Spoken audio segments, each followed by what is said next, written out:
2020 के दिल्ली दंगों के आरोपी और जेएनयू के पूर्व छात्र उमर खालिद को 14 दिन के लिए अंतरिम जमानत दे दी गई है। दिल्ली की कड़कड़डूमा कोर्ट ने उमर खालिद को 16 से 29 दिसंबर तक की अंतरिम जमानत दी है। उमर खालिद ने अपनी बहन की शादी के लिए जमानत की अर्जी लगाई थी और अदालत ने शर्तों के साथ उनको अंतरिम जमानत दे दी है। तो आइए अब देखते हैं उमर खालिद का पूरा सच क्या है। हमारे दुश्मन अंग्रेज नहीं है। हिंदुस्तान की सरकार हिंदुस्तान को बांटने का काम कर रही है।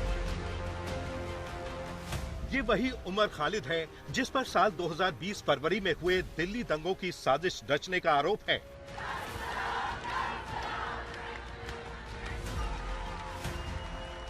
ये वही उमर खालिद है जिस पर कथित तौर पर जेएनयू देशद्रोह विवाद में शामिल होने का आरोप है।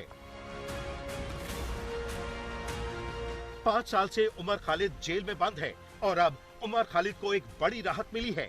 जी हां, राहत ये कि उमर खालिद को कोर्ट ने 14 दिन की अंतरिम जमानत दी है। 5 साल में ये दूसरी बार है जब वो जमानत पर जेल से बाहर आ रहा है।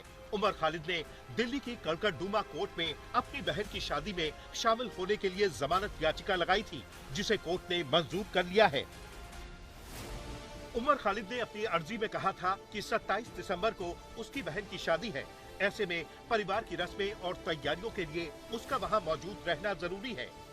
दिल्ली की कड़कड़डूमा कोर्ट ने उमर की अर्जी को स्वीकार करते हुए उसे 16 से 29 दिसंबर तक की अंतरिम जमानत दे दी, जिसके लिए उसे 20,000 के निजी मुचलके और इतनी ही राशि के 2 जमानती पेश करने होंगे। आपको बता दें कि फरवरी 2020 में पूर्वी दिल्ली में हुए दंगों में 53 लोग मारे गए थे, जो सीएए विरोधी प्रदर्शनों से भड़के थे। दिल्ली पुलिस का दावा है कि ये एक सुनियोजित साजिश थी, जिसमें चक्का जाम और हिंसा की योजना बनी। इसमें उमर खालिद, शर्जील इमाम, शिफाउर रहमान और गुलफिशा फातिमा समेत कई लोगों को आरोपी बनाया गया। दिल्ली दंगा केस में इनकी जमानत याचिका हाईकोर्ट से पहले ही खारिज हो चुकी है, जिसके बाद 7 आरोपियों ने हाईकोर्ट के फैसले को सुप्रीम कोर्ट में चुनौती दी थी। सुप्रीम कोर्ट ने दिल्ली दंगों के पीछे साजिश से जुड़े यूएपीए के मामले में उमर खालिद, शर्जील इमाम और अन्य की जमानत याचिकाओं पर अपना फैसला सुरक्षित रख लिया है। लेकिन उमर खालिद ने दिल्ली की ट्रायल कोर्ट में अपनी बहन की शादी के लिए अंतरिम जमानत की अर्जी लगाई थी और कोर्ट ने शर्तों के साथ ये जमानत दे दी।